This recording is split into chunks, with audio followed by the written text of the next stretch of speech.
For most of modern history, power was something you could see.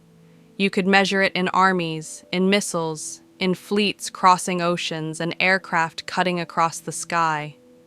Nations believed that if they were strong enough, fast enough, and vigilant enough, nothing could reach them without warning.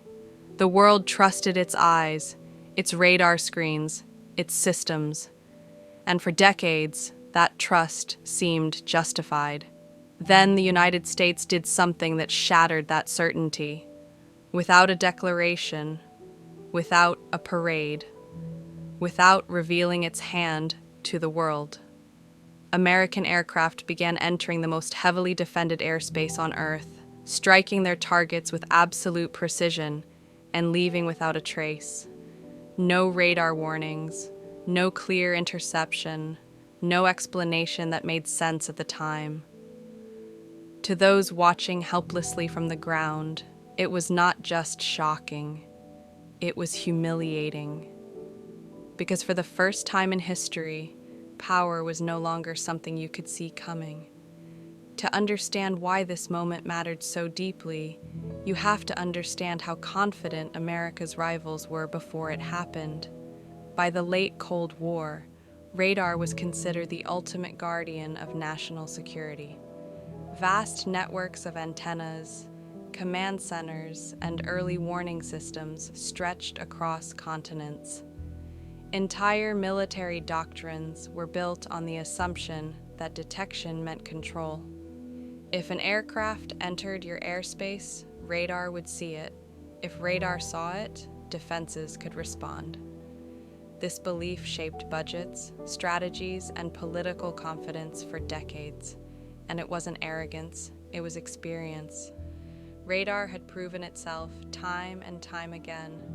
Bombers were tracked. Reconnaissance aircraft were intercepted. Nothing large, metallic, and fast-moving could cross defended airspace unnoticed. The idea that this fundamental rule of warfare could be broken was not debated seriously. It was dismissed outright, except in one place. While rival nations poured resources into stronger radar signals and longer detection ranges, American engineers were asking a question that bordered on heresy. What if the problem wasn't how to outrun radar, but how to erase yourself from it altogether? What if instead of overpowering detection systems, you simply slipped beneath their awareness?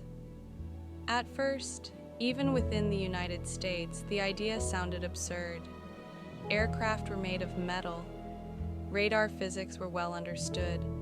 You could reduce a signature slightly, maybe complicate tracking, but invisibility was not something serious engineers discussed openly.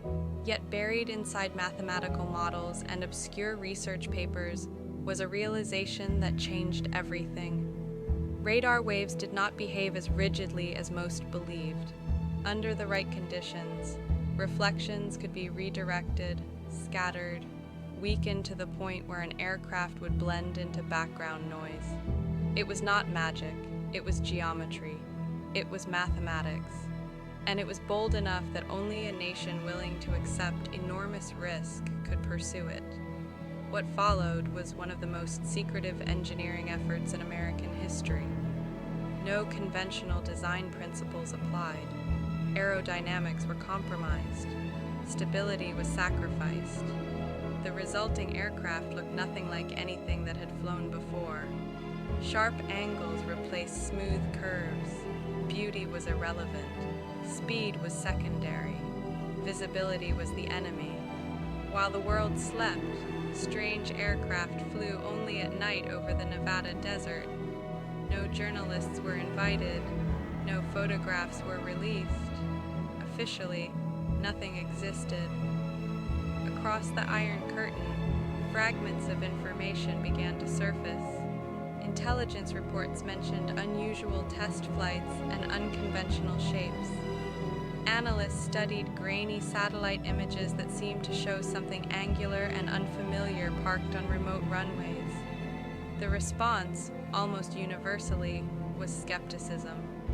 Engineers laughed at the designs. Aviation experts pointed out how unstable such shapes would be. Some suggested the Americans were deliberately leaking nonsense to confuse adversaries. The conclusion was comforting. Even if the aircraft existed, it could not possibly do what the rumors claimed. Radar could not simply be defeated. Detection might be reduced, perhaps, but not eliminated. The reports were filed away, categorized as interesting, but ultimately unimportant. Then came the night that changed everything. When American forces entered heavily defended airspace during real combat operations, the defenders were ready. Radar systems were fully operational. Operators watched their screens closely. Missile batteries stood armed and alert. Everything that doctrine demanded was in place.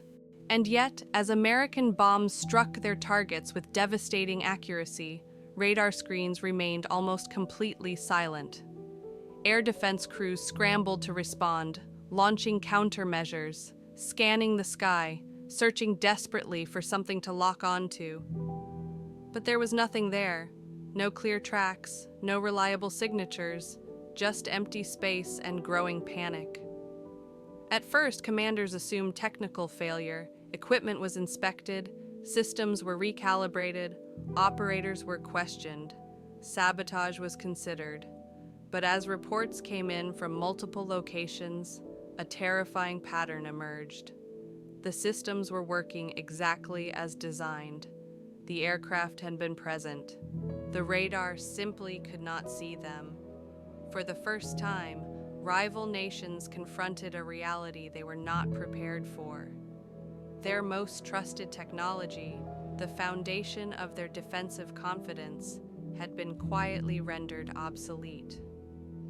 In the days and weeks that followed, analysis reports grew increasingly grim. Engineers stopped debating malfunctions and began examining design principles. Satellite imagery was reviewed again, this time with new understanding. The strange geometry that had once seemed impractical now appeared deliberate, even elegant in its own brutal way. This was not an aircraft designed to fight its way through defenses. It was designed to ignore them. The implications were staggering. If one aircraft could do this, others could follow. If radar could be bypassed, then decades of strategic planning were suddenly meaningless. Borders were no longer protected by detection. Warnings could no longer be trusted. Defense had become reaction, and reaction was already too late. One internal assessment captured the shock with chilling clarity. The United States was now operating in a domain that its rivals could neither observe nor counter in real time. Power had shifted, not through overwhelming force, but through mastery of the unseen. The response was swift and desperate. Emergency funding was approved. Counter-stealth programs were launched almost overnight. New radar concepts were proposed, some bordering on science fiction. But technology does not leap forward on command. Years of research and billions in investment could not undo what had already happened. The psychological damage was irreversible. America had demonstrated something far more unsettling than military superiority. It had demonstrated inevitability, the ability to act without warning, to strike without being seen, to decide when and where history would move forward, while others struggled to catch up. And perhaps the most remarkable part of this story is how quietly it unfolded. There were no victory speeches, no dramatic announcements. The world simply woke up one day to realize that the rules it trusted no longer applied. History often remembers wars through battles and leaders, but some of the most decisive moments happen in silence.